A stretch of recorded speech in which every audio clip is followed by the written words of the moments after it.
Well, hello students, this is Joe Crowder here, your history instructor. Look, I've got a rubric that I would like to explain to you. It's for the short essay assignments that are coming up this year. So here's what it looks like. It's kind of cool. Alright, the rubric's a table, really, just 6 rows, 5 columns. And fully understanding this rubric will help you appreciate and understand on what parameters your short essay will be graded, and that is truly the purpose of this video. So let's take a closer look. Now, perhaps the best place to start with is the far left column. Culturally, in Western Civ, we read from left to right, so it makes sense to put the evaluation criteria to far as the left as possible. Now, these are the 6 main categories your paper will be analyzed against. And we're going to take a close look at each of these, but for now, the 6 categories are thesis, organization, evidence, analysis, active writing, and mechanics. Well, just so you know, if we back up a little bit, that this is what it looks like, and then you have your evaluation criteria: far below expectations, approaches expectations, meets expectations, exceeds expectations, and then points for each of those kind of things. And the one that I really want to point out right now is the column that says meets expectations. It's the second one from the right, and most important thing to remember about this column is the name. It meets expectations. That means that this column is reflecting the average. That in fact, if we add up all the points in this column, 15, 12, 12, 12, 15, and 9, that equals 75. 75 out of 100. That's average. Okay. Good. So I'll let you know that. 75. There it is. Those are the points. So basically, if we zoom back a bit and take a look at our rubric, this means that you want to score as far to the right as possible. So for example, if you scored perfect, if you earned all the points in the exceeds expectations column, then you would earn 100%, or all the points possible for that essay assignment. And as mentioned before, meets expectations, if you add them all up, it's 75%, or average. Approaches expectations is 50%, and far below expectations would add up to only 25%. So let's take a look at a couple of these things. First of all, your thesis. And here it says that the main thesis is clear, it's concise, and I kind of do want to talk a little bit about these things. A clear thesis, not something that's muddled, not something that is hard to understand. Concise meaning short. Keep it short. You don't need to expand on and on. 1, 2, 3 sentences maybe total. That's all you really need. Remember, this is only a 700 to a 750 word essay. Not a lot. So keep it brief. And make sure it's thoughtful. You thought about what it is you're going to write, and you put that in those 1, 2, or 3 sentences. You think about it before you throw something out there. And then make sure that your thesis addresses the prompt. So what does that mean? It means that not only will you address the prompt, but here's the thoughtful part of it: you're going to map out what's coming. Well, we should take a look at this. So I'm going to throw out a prompt here. This just random prompt I found here. Okay, so you're going to list and explain possible British motives involving their colonial policies, 1763 to 1776. Those are the years, by the way, of the end of one war, which is the 7 Years' War, the French and Indian War, and the beginning of another war, which is the Revolutionary War. And so in between that time is the interwar years, right? Peace, right? But there's something that the British are doing, and how do we understand their motives involving colonial policy? So here we have far below expectations, approaches, meets, exceeds. So let's take a few examples. Let's try and answer this question. If you wrote "the British suck" as your thesis sentence, you would only get 5 points. Because it's a poor thesis, right? It's hard to find. It's probably three words in a huge paragraph. How would I know that's your thesis? The British suck. Come on. It would be muddled because I don't know if you are referring to the way they eat eels and deviled eggs, or if you're talking about their policies. I mean, the British suck at what? I guess is what I'm asking. So that's a poor example, right? And it doesn't address the prompt at all. No way. Believe it or not, I've had a student explain to me that was his thesis statement. 5 points. All right. So let's skip the approaches and go to the meet expectations, because approaches is kind of in between. But let's look at meets expectations. My example. This is worth 15 points. The motivating factors behind British colonial policies were an adherence toward precedents, reestablishing mercantile economic standards, and quite possibly protecting the indigenous populations from colonial English settlers. Now, that thesis is clear, it's concise, it reflects higher level thinking on your part, and the prompt is fully addressed. So if you look at the prompt, list and explain possible British motives, well, there's 3 of them right there. So these are the 3 right there. You have an adherence toward precedents. If you understand the British, you understand how important precedence is in the formation of laws and their unwritten constitution. So that was one possible motive, precedence. Reestablishing mercantile economic standards could be another motive, and possibly protecting the indigenous populations from English colonial settlers. That could be another motive. So all that also tells me that they're going to map out what's coming next. That they'll probably write a paragraph about adherence toward precedents. They'll write a paragraph about establishing mercantile economic standards, and they'll write a paragraph about colonial English settlers not liking the Indians. Okay, so, but what do we got to do to get 20 points? I guess is the question. So let's take a look at that. The 20 point exceeds expectations type is going to look like this.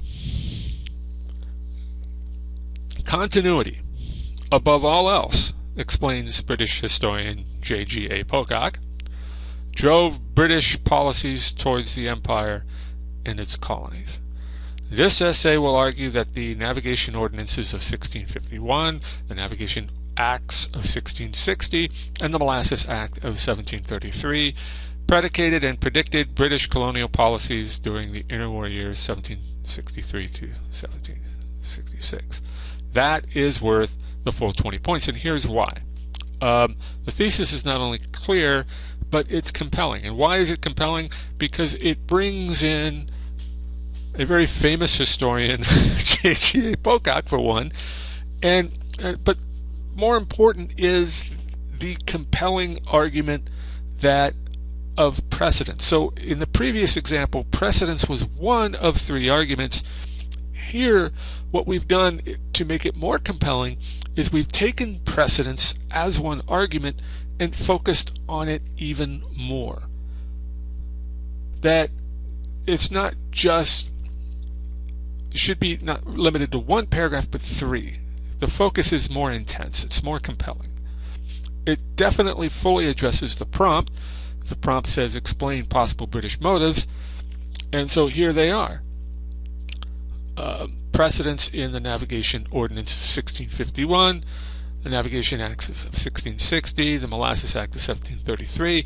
All of these are predicates and predictability towards the continuity that are going to drive British policies regarding the empire and regarding the colonies. See? And I'm going to want to read about this, sort of. So that's sort of the difference. If we took a look between the two thesis statements, the one is 15, the other is 20. And more important is the one that's 20 is using a rhetorical tool called quotations. So that when you use a quotation in the context of a thesis, you're giving your thesis statement a validity and giving it more of a founding, solid foundation in which to go forward with the rest of your essay. That's all I'm saying. Okay. Organization. Boy, that's blurry. How'd that happen? The body of the paper remains focused. Well, maybe I'm making a play on words. It's out of focus. You need to focus, people. The body of your paper remains focused. So in other words, if you're going to write about the Navigation Acts of 1660, in that paragraph about the Navigation Acts of 1660s, you shouldn't talk about when you were a kid and your dad taught you to sail on a sloop on Lake Oroville, right? That's not focused. You're out. So you have to stick with the thesis. If your thesis says you're going to write about the Navigation Acts of 1660, I'm going to look for it. And if it's not there, and you never talk about it, then I'm going to kind of deduct points. It also says that you should reflect the thesis, no tangents, that the presentation is logical and thoughtful. And so if you listed things, you should write about them in the order in which you listed them. And that your transitions between paragraphs, between ideas, are very, very smooth. And that takes a little work. So one thing leads to another kind of thing. Additionally, this happened, that sort of stuff. And here is also an interesting way to kind of look at your essay overall. Really, a 700 to 750 word essay should be no more than about 5 paragraphs. That's how small 700 to 750 words are. And so your first paragraph is going to be your thesis. And if you looked at the thesis in the way that we wrote it, I'm going to show you the British this way, and this way. Well, proof A is your second paragraph, but it's going to be about the first thing that you listed. And then proof B, you're offering your evidence. Proof C, and then you conclude. So let's go back and plug in some of this. So in the first example, the 15-point thesis, that the British had precedence in trying to establish certain colonial policies. And in the interwar years, they were attempting to reestablish mercantilism with the laws that they were passing. And so that's your third paragraph. Then you're going to transition to how the British wanted to protect Native Americans, maybe for trade reasons, maybe for humanity reasons, but probably for trade. And then you're going to go to your fifth and final paragraph where you conclude it all brilliantly. So let's take a look at it again by using the 20-point thesis, where you argued the precedents included the Navigation Ordinances of 1651. This is England trying to retake control of trade in the colonies, as did the Navigation Act of 1660, as did the Molasses Act of 1733. All of these led to your conclusion that what the British were doing was typical between 1763 and 1766. They weren't doing anything unusual. Okay. So that's kind of how it should be organized, really, sort of. So if you did this, and I'm going to score it, you can see that for 4 points, this is not what you want. Nearly incomprehensible argument, presentation of ideas is disorganized, choppy, too tangential. In other words, there's too many tangents. I don't want to hear about your son's football game the other day. Nope. Barely follows the thesis. This is where you put a thesis out and then you don't write about it. That's not good. And your transitions are jarring, few, or non-existent. And sometimes people write transitions that are very jarring. You've got to work to smooth it out. One paragraph flows into the next, right? Now, the other end of things, if we move on to the next column, the approaches, expectations column, somewhat disorganized. Thesis is somewhat supported. Arguments are there, but they're difficult to follow. And some illogical or missing transitions. Now, that's 8 points. To get bigger points, 12, this is the expectation that you meet expectations. Paper is mostly focused, shows good logical progression. Reader can easily follow the argument presented. But for the full 16 points, the entire paper is well focused with superior logical progression, smooth transitions between paragraphs and ideas. Okay, so that's organization. Yay! Evidence uses relative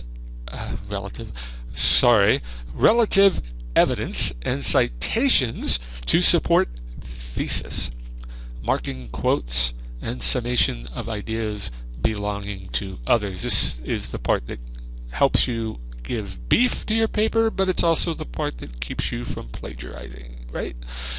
So make sure that your evidence is relevant.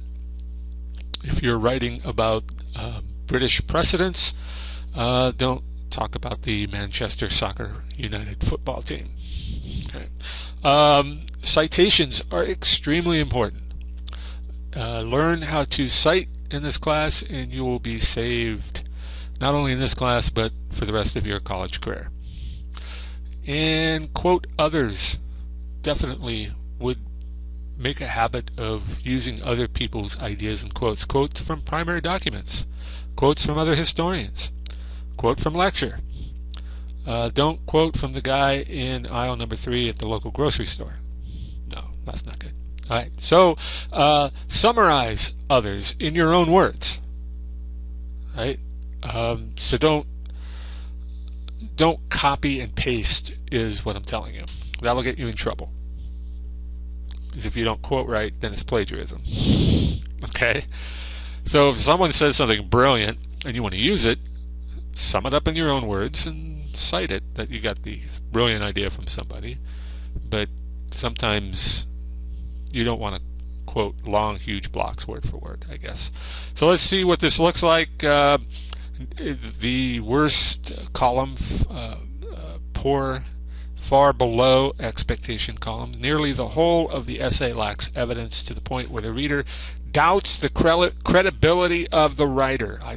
You don't want that. To approach expectations, some evidence and citations are incorrect, and or issues of credibility are somewhat suspected by the reader. You don't want that either. So meets expectations. The paper shows correct use of evidence, maybe 1 or 2 errors. That's to be expected, right? Especially when you're learning. And the author's credibility is not in doubt. That's you're meeting your expectations. To exceed, that you use extensive relevant evidence, correct use of sources to support the thesis, leaving no doubt to the writer's credibility. So there it is. And if we move on to analysis, where we acknowledge other viewpoints, arguments, and or evidence, and then thoughtfully prioritize this relevancies in support of the thesis. That's good. Centers argument in time with historical empathy. Look, acknowledging other point of views is really actually quite smart, because sometimes you are so right. The best way to prove that you're right is to prove somebody else wrong. Correct? Come on, you've argued. I know you have. Acknowledge others' views. Yes, I acknowledge your view, but you're still wrong, and here's why. And acknowledge other evidence. Sometimes people put forth evidence that makes it look really right, their points of view. But sometimes you can take their own evidence and then join it up with your evidence to make your position correct. That's actually pretty wise to do. Historians do it a lot. Take evidence that's already out there and give it a new twist, a new spin. That's cool. It's good.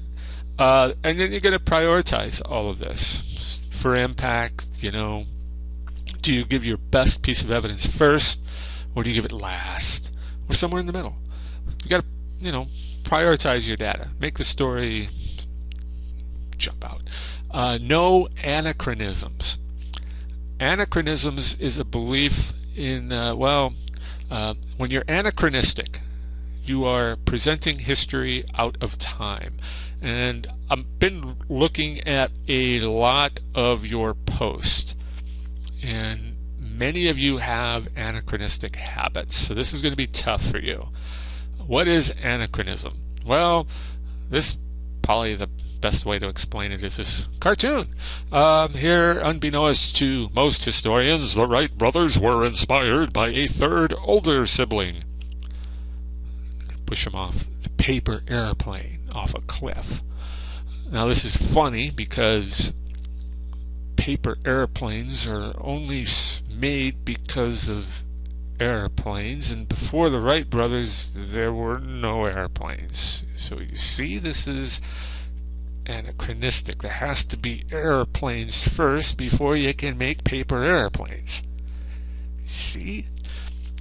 Anachronism is taking today, or the body in which you sit in, and the cultural values that you have, and trying to put them back into history where they did not exist.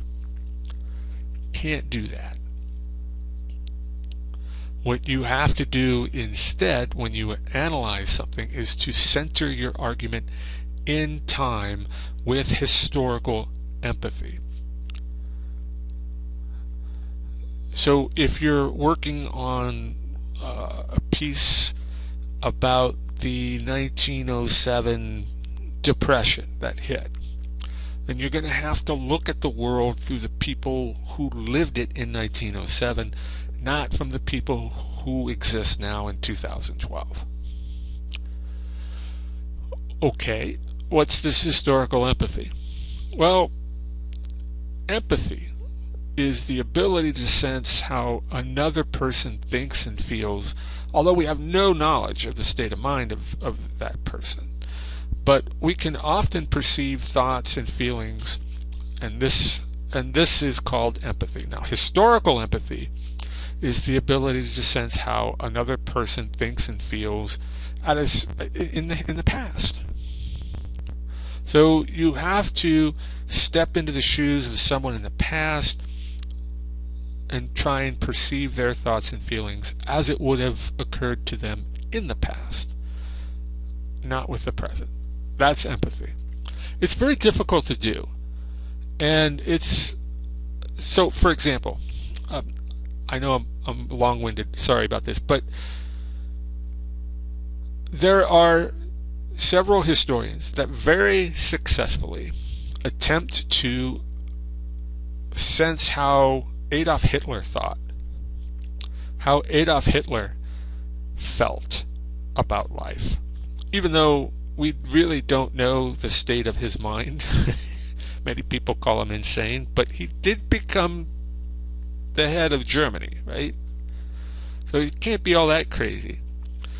But it's a dangerous thing to do, and it's a very difficult thing to do, because we often perceive Adolf Hitler is this generally evil guy, but there's no such thing in history as someone purely evil or someone purely good. We're human beings, we have fallibilities, we make mistakes, but we have perceptions.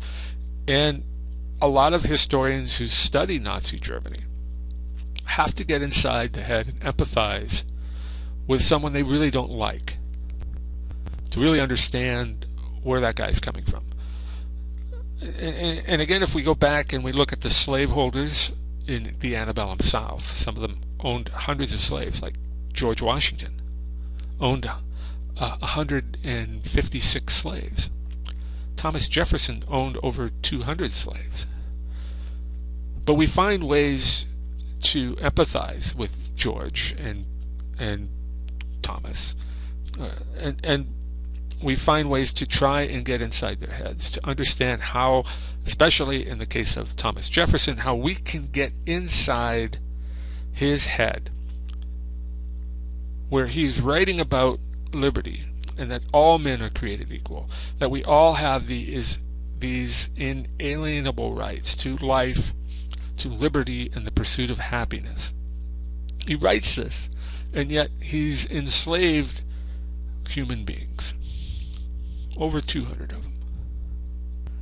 So how do you empathize with someone like that?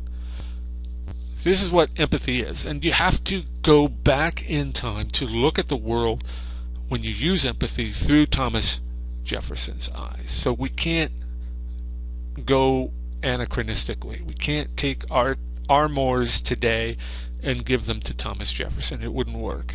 It might seem foreign to us, and it is, but we still have to do it. In history, it's tough, very hard. That's analysis. Okay, so active writing is writing that reflects an active voice instead of a passive voice. It shows clarity, lucidity in transferring historical ideas and the assertions that you make. So, active voice versus passive. This is something that you should have had in an English composition course. If you haven't, I have a little demo, but it's little. So we'll talk about it a little bit. But if you write actively, your prose are going to be clear. And the problem with passivity is it's often not clear who you're writing about. And that's the problem in history. You want to be specific. Okay. Lucidity means that it's easy to read, it's easy to follow, that you don't have to stop and ask yourself, who's he writing about here? So that's kind of what we're going to focus in active writing on ideas and assertions of historical agents. And sometimes when I say historical agents, sometimes it's not a person, sometimes it's a movement, sometimes it's a club or an organization, or an idea, or a cultural trait that sweeps the nation, like baseball when it first came out. But we have to understand the historical agents, focus on that, whether it's a person or a thing or an abstract, and then write clearly about it. And I know I'm going to give you a passive example here. This is a paper that was turned into me a while ago. It said, quote, "The army was tired. They had not been resupplied. They were hungry too. Once the battle started, they chose to run. Grant was surprised. He thought maybe it was a trap." This is passive. This is passive. This is poor writing. So, who are we talking about here? It's not clear. The army was tired. Which army? They had not been resupplied. Who is they? They were hungry too. Same question. Who's they? Once the battle started, they chose to run. Who's they? Grant was surprised that they were running or the other army was running. He thought maybe it was a trap. See what I mean? And another problem with this sentence are the verb selections, and this is a key to passive writing. So here, the first sentence, the army was tired, the verb is was. Second sentence, they had not been resupplied. The verb is had not been. Whew, that's awful. They were hungry too. Were. Once the battle started, they chose to run. Well, there's some good verbs in there. To run, chose. That's all right. Once Grant was surprised. Was. He thought that maybe it was a trap. Well, he thought is okay. Maybe it was a trap is a portion of the sentence that comes after the verb, so it's okay. But let's clear up this passive example and go on to a rewrite of that same sentence. The poorly supplied rebel army quit the battle sooner than Grant expected. Hunger drove the Confederates away, not Grant's army, though Grant suspected a trap. Now notice in the first, the focus was on Grant. In the second, focus went to what the student actually meant to write about, which was not reflected in the first. The student meant to write about how the Confederates were poorly supplied, about how they were hungry, and this is the reason they quit. You see, the first one, they, the army, which army, they, Grant. Second sentence, the poorly supplied rebel army. Now we know who it is. Now we have a better picture in our head. What did they do? They quit. Why did they quit? Because of hunger. Not Grant. When they quit, Grant was suspected a trap. So if we take a look at one, the army was tired, they had not been resupplied. It's kind of vague, wordy. Took 32 words, if you counted them, to make that statement. The second, the active example, and again, if we focus on the verbs, the poorly supplied rebel army quit, that's the verb. The battle sooner than Grant expected. Hunger drove, there's the other word, the Confederates away. Grant suspected. Okay. So in other words, what you don't see are these helping verbs. Is, was, could, should, were, had been, has been, should been, was been. Get rid of that. Go to a verb that paints a picture in your mind. The army quit. You know what quitting looks like. You know what was looks like? That's hard to say. See what I mean? Hunger drove the Confederates, motivated them. You can't close your eyes and picture a had not been. This is what I'm saying. Anyway, that second sentence is condensed. It's down to 25 words. It's 7 words shorter, and it's much more clear.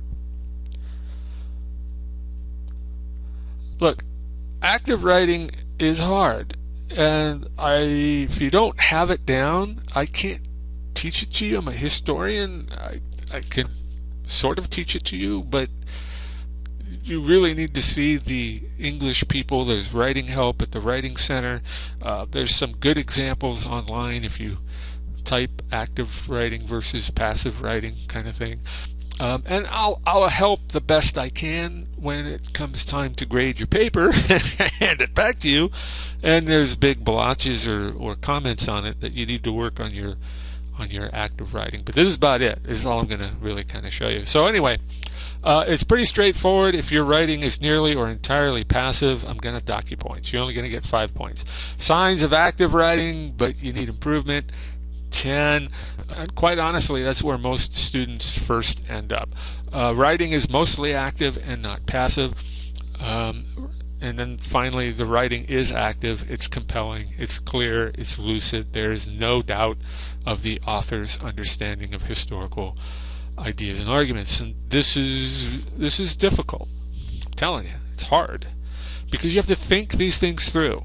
How do I say the rebel army was tired and make it active? You got to think about it. You got to think about how to change was, which you can't picture when you close your mind, into using the word quit. The rebel army quit.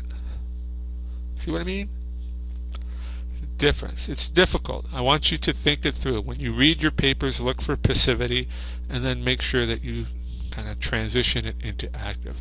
It'll make your writing clearer, easier to understand, and blessedly more wonderful to read. Okay, mechanics are straightforward. Use correct grammar, punctuation, and spelling. If you have no errors, you get all the points. We usually make one or two, right? Even me. And I get that stinking 9. But you only lose 3 points if you make a couple of errors. You're going to lose more points, 3 to 5 errors per page. And if you have more than 3 to 5 errors per page, you lose even more. Okay? Pretty straightforward. Last words. Okay, see, we're almost done. Writing is a thinking man's game.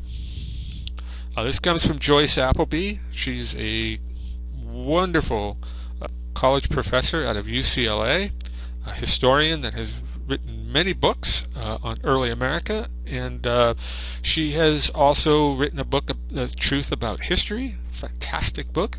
Anyway, Joyce Appleby came out with an essay in American Historical Association Review, and she talked about how when she challenges her students to write better, write clear, that it's often difficult for them at first.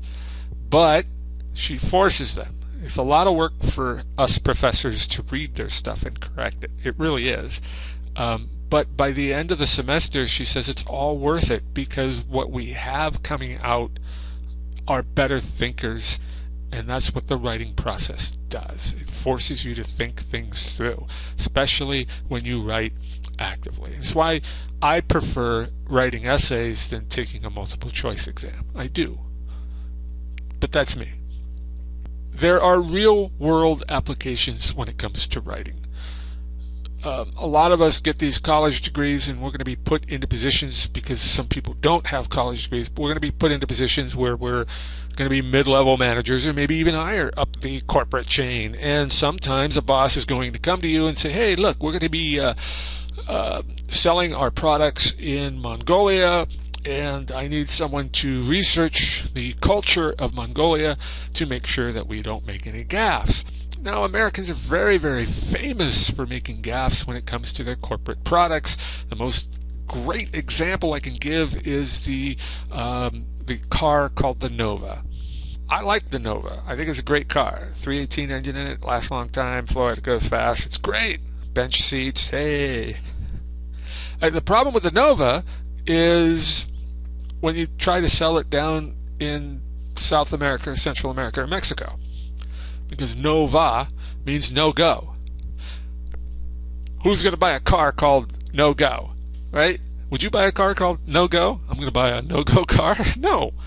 So if someone had understood the culture of the people of the South, they would have changed the name of that car easily. Anyway, so there are real world applications for this. If you are that person that can write clearly, actively, if you can cite, if you can research, you're going to be that person that moves up the chain in the corporate ladder. That's all I'm saying. We use turnitin.com, which will compare your paper to millions and millions and millions that has in its database looking for plagiarism, so don't do it. Don't copy and paste. And if you do copy and paste, by God, cite it. And if you do copy and paste, reword some of it, shorten the quote, and then cite it. Okay? That's all I'm saying.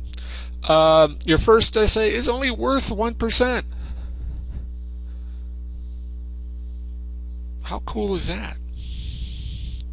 Now your second essay will be worth a little more than 1, and your third essay will be worth more than the second. But what I'm trying to do is to allow you to make the mistakes so that you can learn from them, and then you can grow from that learning process.